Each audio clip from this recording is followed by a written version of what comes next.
বিসমিল্লাহির রহমানির রহিম। ইসলাম প্রিয় তাওহীদি জনতা, আসসালামু আলাইকুম। নাজিরপুর এলাকাবাসীর উদ্যোগে 18তম বার্ষিক ওয়াজ মাহফিল ও হালকায়ে জিকির 17 জানুয়ারি রোজ শুক্রবার, সময় বাদ আসর, স্থান নাজিরপুর জামে মসজিদ প্রাঙ্গণ।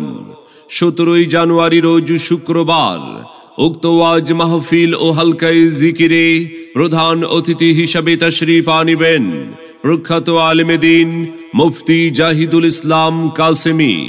মুফতি জাহিদুল ইসলাম কাসেমী, প্রতিষ্ঠাতা জামিয়া ইব্রাহিম আলাইহিস সালাম মাদ্রাসা, ঝাউচার, সাভার, ঢাকা।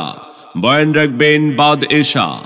প্রধান বক্তা হিসাবে গুরুত্বপূর্ণ আলোচনা রাখবেন আন্তর্জাতিক খ্যাতিসম্পন্ন মুফাসসিরে কোরআন মুফতি জালালউদ্দিন রুমি।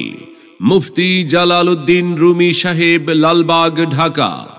বিশেষ বক্তা হিসাবে আলোচনা রাখবেন সুমিষ্টভাষী তরুণ বক্তা মুফতি মিজানুর রহমান আনসারী, কেরানীগঞ্জ, কলাতিয়া।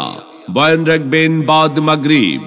কোরআনের মাহফিলে এছাড়াও অন্যান্য আমন্ত্রিত ওলামায়ে কিরাম অতিথিবৃন্দ তাশরীফ আনিবেন।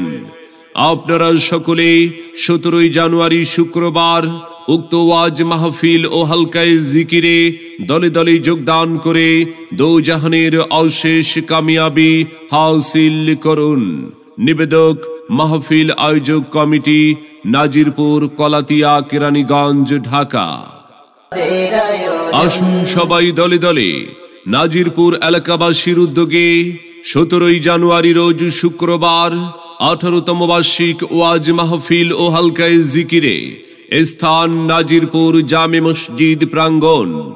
যোগ দিন দলে দলে মুফতি জাহিদুল ইসলাম কাসেমী সাহেবের মাহফিলে। এসো মুসলিম দলে দলে মুফতি জালালউদ্দিন রুমি সাহেবের মাহফিলে, মুফতি মিজানুর রহমান আনসারীর মাহফিলে। যোগ দিন দলে দলে দেশ বরেণ্য আলেম ওলামার মাহফিলে। আসুন সবাই দলে দলে নাজিরপুর এলাকাবাসীর উদ্যোগে 17 জানুয়ারি শুক্রবারের ওয়াজ মাহফিল ও হালকায়ে জিকিরে আপনাদের সকলের প্রতি দ্বীনি দাওয়াত রইল।